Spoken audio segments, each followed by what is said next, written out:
Hello నమస్తే welcome to ఇహా TV నేను Ashok. AP రాజకీయాలు చాలా హాట్గా ఉన్నాయి. వింటర్లో కూడా హీట్ పుట్టించే విధంగా ఇటు టీడీపీ జనసేన వైసీపీ మధ్య వార్ కనిపిస్తుంది. సో ఈ నేపథ్యంలోనే జగన్మోహన్ రెడ్డి ఇన్ఛార్జీలను మారుస్తూ ఒక కొత్త ప్రయత్నం చేస్తూ వస్తున్నారు. ఇన్ఛార్జీలను భయపడే మారుస్తున్నారు. జగన్మోహన్ రెడ్డి ఓడిపోతున్నాడు, అందుకే ఇన్ఛార్జీలను మారుస్తారంటూ కూడా ప్రతిపక్షాలు వ్యాఖ్యానిస్తున్నాయి. సో ఈ నేపథ్యంలో జగన్మోహన్ రెడ్డి ఇన్ఛార్జీలను ఎందుకు మారుస్తున్నారు? 175కి 175 కొట్టడానికి జగన్మోహన్ రెడ్డి ఇన్ఛార్జీలను మారుస్తున్నారా? సో దీని గురించి ఈరోజు మాట్లాడదాం. మనతో పాటు ఈరోజు ఇంటర్వ్యూలో పార్టిసిపేట్ చేస్తున్నారు వైసీపీ సీనియర్ నేత అధికారిక ప్రతినిధి హనుమంత్ రెడ్డి గారు. నమస్తే. నమస్తే సార్. మీకు ఇహా న్యూస్ ప్రెస్ వాళ్ళకి అందరికీ నమస్కారం సార్. ఏంటి చల్లని నాణాలందరినీ బయటికి పంపిస్తున్నాడు జగన్మోహన్ రెడ్డి. ఈసారి ఓడిపోబోతున్నాడు కాబట్టి ఆ చల్లని నాణాలను తీసేసి పక్కన పెట్టేశాడని చెప్పేసి ఇటు చంద్రబాబు అటు పవన్ కళ్యాణ్ మాట్లాడుతున్నారు. ఏంటి చల్లని నాణాలు ఎవరు, చెన్ని నాణాలు ఎవరు? ఇప్పుడు వైఎస్ఆర్ కాంగ్రెస్ పార్టీ లక్ష్యం 175కు 175 అనే లక్ష్యంగా ఈ రాష్ట్ర ముఖ్యమంత్రి జగన్మోహన్ రెడ్డి గారు మేము అందరినీ ఆంధ్రప్రదేశ్ రాష్ట్ర ప్రజలందరినీ సాటిస్ఫై చేశాం కాబట్టి మేము ఏదైతే ఎన్నికల మేనిఫెస్టోలో ఏదైతే హామీలు ఇచ్చామో అన్నీ నెరవేర్చాం కాబట్టి మాకు ఖచ్చితంగా 175కు 175 మార్కులు రావాలి, 175 సీట్లలో కూడా మా ఎమ్మెల్యే అభ్యర్థులకు గెలవాలనే లక్ష్యంగా జగన్మోహన్ రెడ్డి గారు పనిచేస్తూ ఉన్నారు. మమ్మల్ని విమర్శించే చంద్రబాబు నాయుడు గారు కావచ్చు, పవన్ కళ్యాణ్ గారు ప్రతిపక్షంగా చెప్పుకునే వాళ్ళు హైదరాబాద్లో నివసిస్తూ ఉంటారు. ఇద్దరు కూడా హైదరాబాద్లో నివసిస్తూ ఉంటారు. ఆంధ్రజ్యోతి రాధాకృష్ణ కావచ్చు, ఈనాడు రామోజీరావు కావచ్చు. ఆంధ్రప్రదేశ్ రాష్ట్ర ప్రభుత్వం మీద జగన్మోహన్ రెడ్డి గారి మీద బురద జల్లే ప్రతి ఒక్కరూ నివసించేది హైదరాబాద్లో, రాజకీయాలు చేసేది ఆంధ్రప్రదేశ్లో. ఈరోజు చంద్రబాబు నాయుడు గారు చల్లని నాణ్యం గురించి ఏదో గొప్పగా చెప్పారు. నేనేమంటానంటే గెలిపే లక్ష్యంగా వైఎస్ఆర్ కాంగ్రెస్ పార్టీ పనిచేస్తూ ఉంది. చంద్రబాబు నాయుడు గారి నియోజకవర్గం ఏది? చంద్రగిరి నియోజకవర్గం. అక్కడి నుంచి పోటీ చేయకుండా కుప్పంలో వచ్చి ఎందుకు పోటీ చేశాడు అంటే అక్కడ చల్లని నాణ్యం అని ఇక్కడ వచ్చి పోటీ చేశాడా? దానికి సమాధానం చెప్పాలా?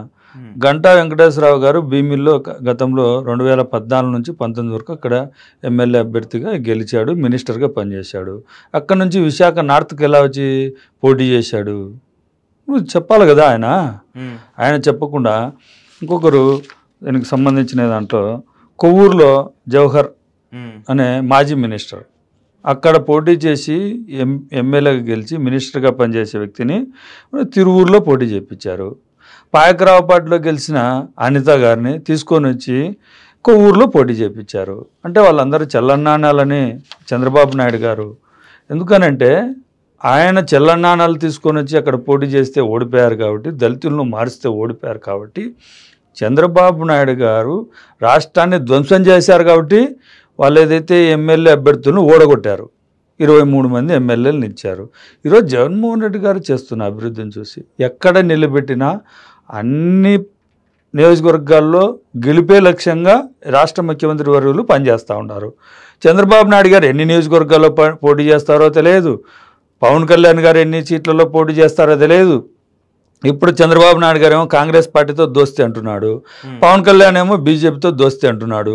ఈ నలుగురు ఏ నియోజకవర్గాల్లో పోటీ చేస్తారో పోటీ చేయమని చెప్పండి. మేము ఎక్కడ వాళ్ళని కలిసి రావద్దనో లేకుంటే విడివిడిగా పోటీ చేయమని చెప్పలేదు కదా. వాళ్ళు మేము చెప్పినా మీరు చెప్పినా ఎన్ని చెప్పినా జగన్మోహన్ రెడ్డి గారి మీద అసత్య ప్రచారం ఎక్కడో చోట పోటీ చేయాలని ఆలోచనలో వాళ్ళు ఉన్నారు. పోటీ చేయమని చెప్పండి, తప్పేముంది? రేపొద్దున కాంగ్రెస్ ఏపీలో కూడా టీడీపీ కాంగ్రెస్ జనసేన కలిసి పోటీ చేస్తాయి. అంతే కదా.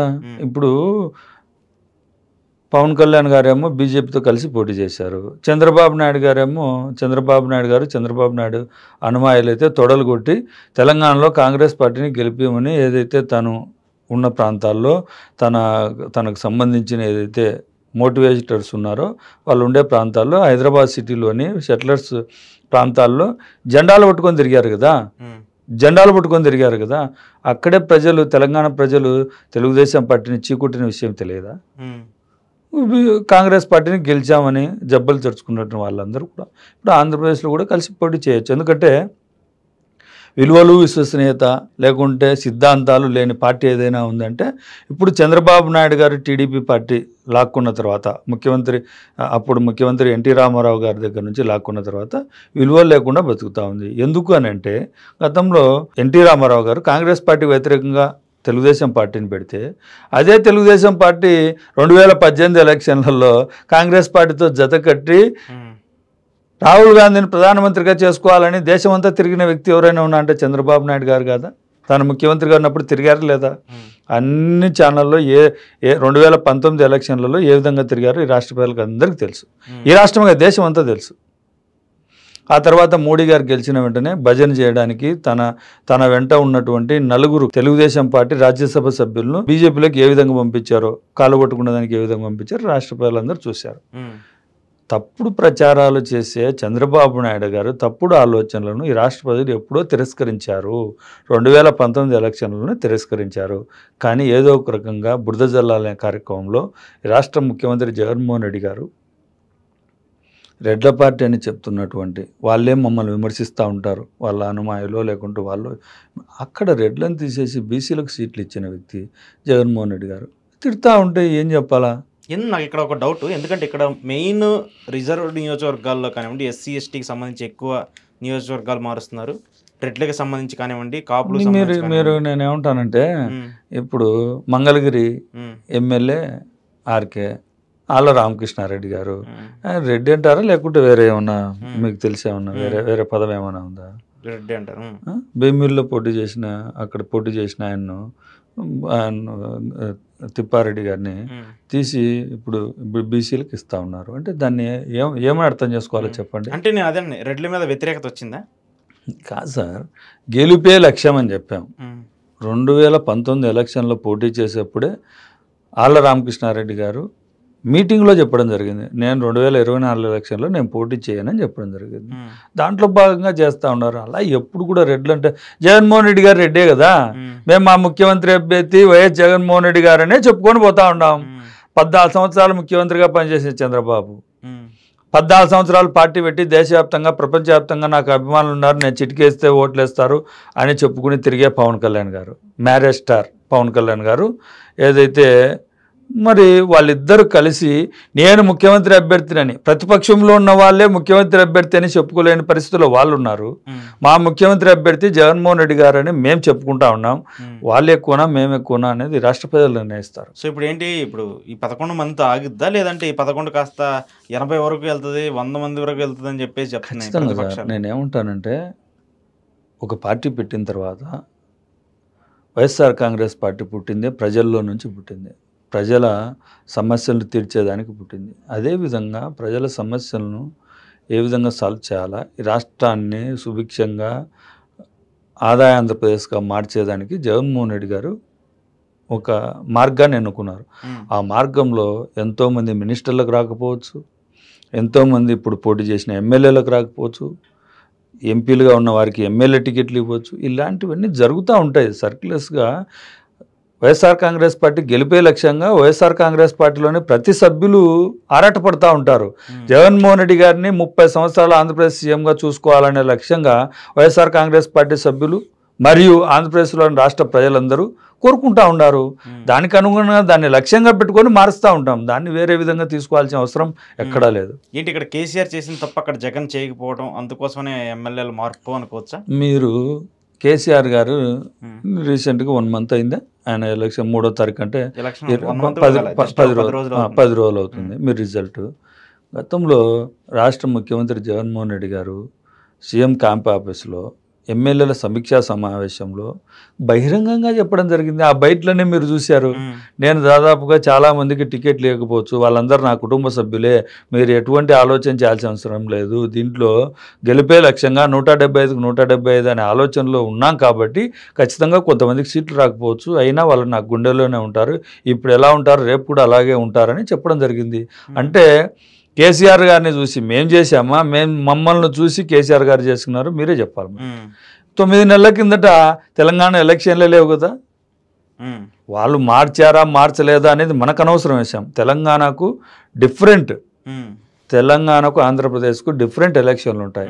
ఇక్కడ కేసీఆర్ గారు తెలంగాణ తీసుకొచ్చారని ఆయన 2 సార్లు గెలిపించారు. అక్కడ ఆంధ్రప్రదేశ్ రాష్ట్రాన్ని ధ్వంసం చేశాడు చంద్రబాబు నాయుడు గారు అని ఈ రాష్ట్రానికి ముఖ్యమంత్రిగా జగన్మోహన్ రెడ్డి గారు వస్తేనే బాగుంటుంది అని ఆంధ్రప్రదేశ్ రాష్ట్ర ప్రజలు భావించారు. కాబట్టి 2019 ఎలక్షన్లో ఎందుకు ఇప్పుడు చంద్రబాబు అదే అన్నాడు, ఇప్పుడు నేను వస్తే కొంత అభివృద్ధి అన్న జరిగింది, అమరావతిని కొంత కట్టాను, లేదంటే ప్రజలకి ఇది చేశానని చెప్తున్నాడు. ఇప్పుడు జగన్మోహన్ రెడ్డి వచ్చిన తర్వాత ఏం చేశాడో చెప్పు. ఏం లేదన్నాడు, సర్వనాశనం చేశాడు. నేను ఏమంటానంటే ఆంధ్రప్రదేశ్ రాష్ట్రాన్ని అభివృద్ధి చేశాడని చంద్రబాబు చెప్పుకుంటా ఉన్నాడు కదా, 1-2 కారణాలు చెప్పమని చెప్పండి, 1-2 చెప్పమని చెప్పండి. అమరావతి గురించి మీరే ఎత్తారు.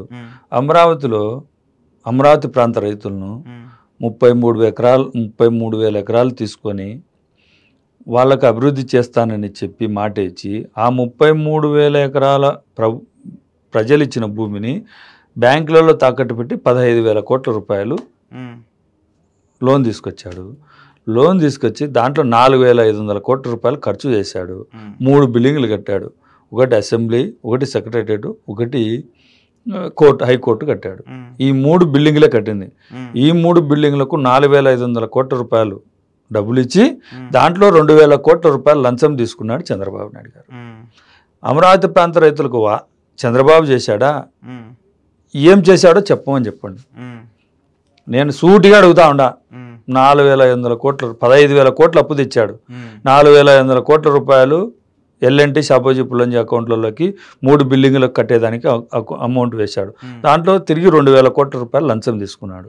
చంద్రబాబు నాయుడు గారు అమరావతిని మంచి చేశాడో చెడు చేశాడో మీరే నిర్ణయించుకోండి, ప్రజలు నిర్ణయిస్తారు. సో ఇప్పుడు చంద్రబాబుదే అవినీతి, మేము డైరెక్ట్గా నేనేమంటున్నా, మేమేం చెప్తున్నాం, అమరావతి ప్రాంతంలో ఆ ప్రాంతాన్ని అభివృద్ధి చేయాలంటే రియల్ ఎస్టేట్ సంస్థ మాదిరిగా చంద్రబాబు నాయుడు గారు చేశారు. అలా కాకుండా అభివృద్ధి చెందిన వైజాగ్ను పరిపాలనా రాజధానిగా చేసుకుంటే అక్కడ దాదాపు 10,000 కోట్లు 15,000 కోట్లు మౌలిక సదుపాయాల కోసం ఖర్చు చేస్తే దేశంలో పేరెన్నిక నగరంగా వైజాగ్ను తీర్చిదిద్దితే ఆంధ్రప్రదేశ్కు మంచి పేరు వస్తుంది. అక్కడ నుంచి ఎగుమతులు వస్తాయి. అక్కడ నుంచి మనం ఏదైతే చేయాలనుకున్నామో, మంచి చేయాలనుకున్నామో వైజాగ్ను రాజధానిగా చేస్తే చాలా బాగుంటుందని రాష్ట్ర ముఖ్యమంత్రి జగన్మోహన్ రెడ్డి గారు ప్రజలకు అనుగుణంగా ఉండాలని ఉత్తరాంధ్ర అభివృద్ధిలో భాగంగా అక్కడ చేయడం జరిగింది. శాసన రాజధానిగా ఇప్పుడు ఏదైతే అమరావతి ఉందో ఇక్కడ ఉంటుంది. న్యాయ రాజధానిగా మన కర్నూలు తీసుకోవడం జరిగింది. ఇది తప్పని చెప్పండి. మేము 3 రాజధానులకు వ్యతిరేకం, వైజాగ్లో మేము అభివృద్ధి జరిగితే ఒప్పుకోమని తెలుగుదేశం పార్టీ చెప్పండి. తప్పేముంది? ముఖ్యమంత్రి కార్యాలయం కట్టుకుంటా అంటే దాని మీద ఏడుపులు పెడబొబ్బలు, ప్రతిరోజు తప్పుడు మాటలు, తప్పుడు వార్తలు ప్రతిరోజు. సో ఇప్పుడు ఇంకొకటి మీ మీద వైసీపీకి సంబంధించి ముఖ్యంగా జగన్మోహన్ రెడ్డి కొంత విద్యలో అయితే ఒక విప్లవం తీసుకొచ్చారని చెప్పచ్చు. కొంత స్కూల్స్కి సంబంధించి కానివ్వండి, నాడు నేడుకి సంబంధించి కానివ్వండి, అది కొంత మార్పు వచ్చింది. పిల్లలు కూడా గవర్నమెంట్ స్కూల్కి వెళ్ళడానికి ఇంట్రెస్ట్ చూపుతున్నారు, ఇంగ్లీష్కి సంబంధించి లాంగ్వేజ్ కూడా.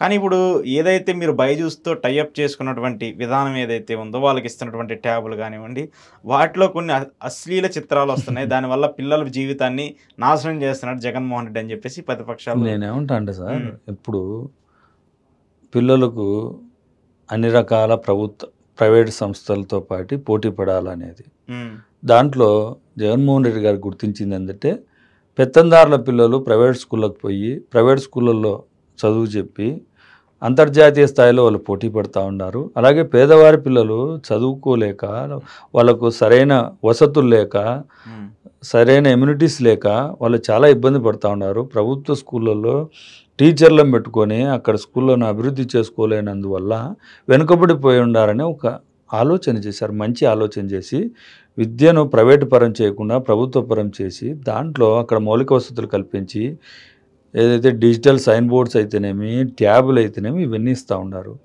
ట్యాబ్ అనేది మీ ఇంట్లో పిల్లలు వాడుకుంటుంటారు, నా ఇంట్లో పిల్లలు వాడుకుంటారు. తల్లిదండ్రుల లక్ష్యం ఏంటి? ఆ పిల్లలను అశ్లీలత వైపు చూడకుండా చేయాల్సిన బాధ్యత.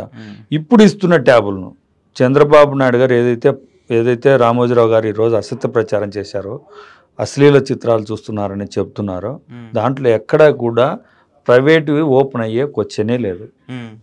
దీన్ని నేను ఛాలెంజ్ చేస్తూ ఉండా. దాంట్లో బైజూస్ కంటెంట్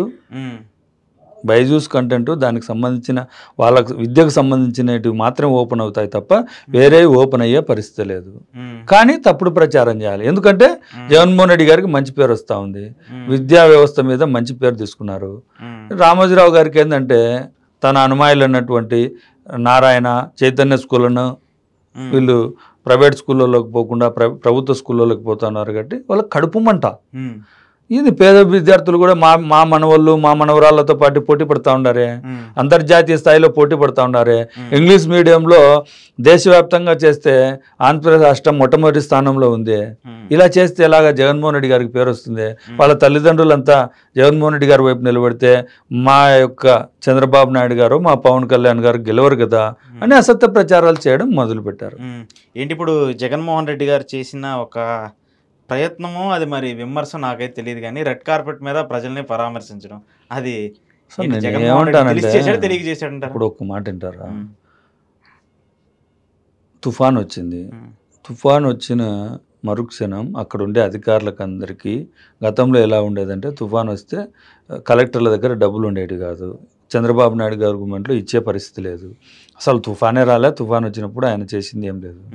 ఆయన ఏదో వైజాగ్లో తుఫాన్ వస్తే నేను అంతా అరికెట్టాను, అది చేశాను ఇది చేశాను, అక్కడంతా సోషల్ మీడియాలో హుదూద్ తుఫాన్ వచ్చినప్పుడు సోషల్ మీడియాలో పెట్టుకోవడానికి ఆ కెమెరాలు పెట్టుకొని టీవీలు పెట్టుకొని అక్కడేదో హుదూద్ తుఫాన్ అంతా ఈయన ఆపినట్టుగా ఏదో బిల్డప్లు ఇచ్చారు. తుఫాన్లను కానీ మానవ మాత్రలను కానీ మనం ఎక్కడ ఆపే పరిస్థితి లేదు. ప్రకృతి దాడిని మనం ఎక్కడ ఆపే పరిస్థితి లేదు.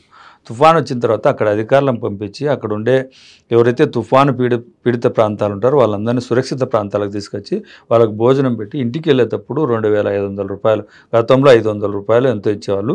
ఈరోజు జగన్మోహన్ రెడ్డి గారు 2500 రూపాయలు ఇచ్చి ఇంటికి పంపించి ఇంటికి చేరిన తర్వాత తుఫాన్ అంత ప్రాంతం పూర్తి అయిపోయిన తర్వాత, తుఫాను పూర్తిగా తుడిచిపెట్టుకుపోయిన తర్వాత, ఆ తుఫాన్ అయిపోయిన తర్వాత ఆ ప్రాంతంలోనికి వెళ్ళి ఆ ప్రాంత రైతులను అక్కడ ఉండే ఏదైతే పొలాలను చూసి దాన్ని ఏ విధంగా మనం కన్సల్ట్ కావాలంటే అధికారులతో మాట్లాడడానికి అక్కడికి వెళ్ళాడు. దాన్ని ఇప్పుడు మనం మంచి చేస్తున్నామా చెడు చేస్తున్నామా అనేది మనం చెప్పాలి. కానీ జగన్మోహన్ రెడ్డి గారు గతంలో చంద్రబాబు నాయుడు గారు ఇంటికి ఒక 25,000 ఇచ్చాడు, జగన్మోహన్ రెడ్డి గారు 2,500 ఇస్తారనుకో, దాంట్లో తప్పు పట్టు. 500 ఇచ్చేదాన్ని 2,500 చేస్తే దాని గురించి రాయం. ఎప్పటికప్పుడు రైతులకు జరిగిన నష్టాన్ని, ఇప్పుడు రబీలో జరిగిందనుకో, రబీ పంట సమయానికల్లా అయిపోయే సమయానికల్లా వాళ్ళకి జరిగిన నష్టపరిహారాన్ని రైతుల అకౌంట్లో వేసిన జగన్మోహన్ రెడ్డి గారు గొప్ప, అసలు రైతులను పట్టించుకొని చంద్రబాబు నాయుడు గారు గొప్ప. దాన్ని రాయమని చెప్పండి. రైతులకి ఈయన ఏదో చంద్రబాబు నాయుడు గవర్నమెంట్లో ఏదో మంచి చేశాడని చెప్తున్నాడు కదా. చంద్రబాబు నాయుడు గారు ముఖ్యమంత్రిగా ఉన్నప్పుడు 3,400 కోట్ల రూపాయలు మాత్రమే రైతులకు మంచి చేశాడు ఆయన హయాంలో, 5 సంవత్సరాల హయాంలో. జగన్మోహన్ రెడ్డి గారు రైతుల పంటల బీమా గవర్నమెంటే కట్టించి జగన్మోహన్ రెడ్డి గారు కట్టి 7,500 కోట్ల రూపాయల పంటల బీమా రూపంలో రైతుల అకౌంట్లలో 55 లక్షల మంది రైతుల అకౌంట్లలో జగన్మోహన్ రెడ్డి గారు వేశారు అని అంటే, దాంట్లో ఆదినారాయణ రెడ్డి గారి భార్య, అంటే బీజేపీ నాయకుడు ఆదినారాయణ రెడ్డి గారి భార్య అకౌంట్లో కూడా పడింది అని అంటే, మేము ప్రాంతం చూసామా, కులం చూసామా, మతం చూసామా, లేకుంటే తెలుగుదేశం పార్టీ బీజేపీ పార్టీలు చూసామా? ఇదే కదా పారదర్శకత అంటే. ఏంటి? ప్రతి ఒక్కరికి నష్టం జరిగిన ప్రతి ఒక్క రైతు అకౌంట్లో డబ్బులు వేయడమే కదా పారదర్శకత. లేకుంటే జన్మభూమి కమిటీ వాళ్ళ సంతకం పెడితే, లేకుంటే తెలుగుదేశం పార్టీ వాళ్ళ సంతకం పెడితేనే వాళ్ళ అకౌంట్లలో వేసామా? ఇది కదా పారదర్శకత. సార్, మనం ఏమంటామంటే, మనం ప్రతిరోజు ప్రతిసారి జగన్మోహన్ రెడ్డి గారిని విమర్శించడానికి, ఆయన చేస్తున్న మంచిని ప్రజలకు కనపడేయకుండా ఏదో ఒక చిన్నదాన్ని పట్టుకొని దాని మీద మాట్లాడితే ప్రజలు హర్షించరు సార్. మనం గతంలో 2014 నుంచి 2019 వరకు ఏం చేశామో చెప్పుకొని ప్రజల దగ్గరికి రమ్మని చెప్పండి. ఇంటికి ఒక ఉద్యోగం ఇస్తా అన్నాడు, ఇచ్చాడా? ఇవ్వలే. రైతులకు సంపూర్ణ రుణమాఫీ చేస్తా అన్నాడు, చేశాడా? చేయలే. అక్క చెల్లెమ్మలకు డాక్రా రుణమాఫీ చేస్తా అన్నాడు, చేశాడా? చేయలే. హాస్పిటల్ని అభివృద్ధి చేస్తా అన్నాడు, చేశాడా? చేయలే. ఆరోగ్యశ్రీని మంచాన పడేస్తే అదే ఆరోగ్యశ్రీని జగన్మోహన్ రెడ్డి గారు వచ్చిన తర్వాత దాదాపు 1000 రోగాలకు మాత్రమే కన్సల్టెంట్స్ ఉంటే 3,450 రోగాలకు సంబంధించిన దానిని పెంచి ప్రభుత్వ ఆసుపత్రులను నాడు నేడు ద్వారా అభివృద్ధి చేసి డాక్టర్లను తీసుకొని దాదాపు 75,000 మంది డాక్టర్లను, నర్సులను ప్రభుత్వ హాస్పిటళ్లలో, ప్రభుత్వ మెడికల్ కాలేజీల్లో నింపి, వాళ్ళు ఏదైతే తక్కువ ఉన్నారో వాళ్ళందరినీ నింపి ప్రజలకు మంచి చేస్తూ ఉంటే అది తప్పంటారా, కరెక్ట్ అంటారా? ఇది కదా చూడాల్సింది అంటున్నా. మనం చూడాల్సింది ఏది చూడాలా అంటున్నా, ప్రజలకు మంచి చేసామా లేదా అనేది చూడాలి. దాన్ని చూడకుండా ఏదో ఒక చిన్నదాన్ని సోషల్ మీడియాలో చెప్పుకోవడానికో ఏదో ఒక రకంగా మాట్లాడితే దానికి ప్రజలు బుద్ధి చెప్తారు సార్. సో ఫైనల్గా ఏంటి ఈ సర్వేలన్నీ వైసీపీకి అనుకూలంగా వస్తుంది. ఇదే సర్వే రాబోయే 3 నెలల్లో కూడా ఇదే కంటిన్యూ అయిద్దా, ఏమైనా చేంజ్ అయిద్దా? ఖచ్చితంగా నేనేమంటానంటే సార్, 4.5 సంవత్సరం, 4 సంవత్సరాల 9 నెలల తర్వాత ప్రభుత్వం మీద ఎక్కడో ఎంతో కొంత వ్యతిరేకత అనేది అధికార పార్టీ వచ్చిన తర్వాత ఎంతో కొంతమంది ఒక 1% 2% వ్యక్తులు మా మీద వ్యక్తం చేస్తుంటారు. వాళ్ళకి చిన్న చిన్న పనులు ఏదైనా జరగదు. వ్యతిరేకత ఉంటే ఓట్లు తగ్గాలి ఇక్కడ. అదే నేను చెప్పేది. అదే నేనేమంటా అంటే వాళ్ళు కూడా మనం చేస్తున్న మంచి ప్రజల్లోకి వెళ్ళిపోయింది కాబట్టి ప్రజలు దాన్ని అభివృద్ధిని ఆస్వాదించారు కాబట్టి జగన్మోహన్ రెడ్డి గారు అయితేనే ఈ రాష్ట్రాన్ని అభివృద్ధి చేయగలిగారు నమ్మారు కాబట్టి అన్ని సర్వేలలో జగన్మోహన్ రెడ్డి గారికి 25కు 25 సీట్లు ఎంపీ సీట్లు 175కు 155 నుంచి 160 సీట్లు వస్తాయని చెప్తున్నారు అని అంటే మేము మంచి చేసింటేనే కదా ఓట్లేసేది. మంచి చేయకుంటే చెప్తారా? ఈరోజు ఇచ్చిన సర్వేలలో ఈరోజు ఏదైతే టైమ్స్ నౌ సర్వే ఇచ్చిందో అదే టైమ్స్ నౌ సర్వే 62 నుంచి 70 సీట్లు వస్తాయి కాంగ్రెస్ పార్టీకి, 35 నుంచి 40 సీట్లు వస్తాయని, 39 సీట్లు వస్తాయని బీఆర్ఎస్ పార్టీకి ఇచ్చిన సర్వే. ఆ సర్వే పారదర్శకత కరెక్టా కాదా మీరే చెప్పాలి. అంటే జగన్మోహన్ రెడ్డి గారు ప్రజల గుండెల్లో ఉన్నారనే కదా దీని అర్థం. మేము ప్రజలు వైఎస్ఆర్ కాంగ్రెస్ పార్టీకి జగన్మోహన్ రెడ్డి గారికి అధికారం ఇచ్చింది ప్రజలకు సేవ చేసుకోవడానికి అనే లక్ష్యంగా ఈ మా రాష్ట్ర ముఖ్యమంత్రి జగన్మోహన్ రెడ్డి గారు పనిచేస్తున్నారు. అధికారంతో చెలాయించాలనో లేకుంటే మనకు ఓట్లు వేశారు కదా వాళ్ళతో 5 సంవత్సరాల తర్వాత 5 సంవత్సరాల వరకు మాకు పని లేదు కదా అని ఏ రోజు కూడా ఆలోచన చేయలే. వాళ్ళకు సేవ చేయాలి. మా ఎమ్మెల్యే అభ్యర్థులైతేనే వైఎస్ఆర్ కాంగ్రెస్ నాయకులనైతేనే అందరినీ ప్రజల దగ్గరికి పంపించి వాళ్ళ సమస్యను తెలుసుకొని దాన్ని తీర్చే దిశగా ఒక రాష్ట్రానికి పెద్ద స్థానంలో ఉన్నటువంటి జగన్మోహన్ రెడ్డి గారు వాళ్ళ సమస్యలను తన సమస్యగా భావించారు కాబట్టి ఈ రాష్ట్ర పెద్దగా ఈరోజు 2024 ఎలక్షన్లలో వన్స్ మోర్ జగన్మోహన్ రెడ్డి గారు అనే ఆలోచన చేస్తున్నారు. ప్రజలు ఆలోచన చేస్తూ ఉన్నారు. దీన్ని అన్ని రకాల సర్వేలలో నిరూపితమైంది. అంతేకాని 2024 ఎలక్షన్లో జగన్మోహన్ రెడ్డి గారు మళ్ళా ముఖ్యమంత్రి అవుతారు.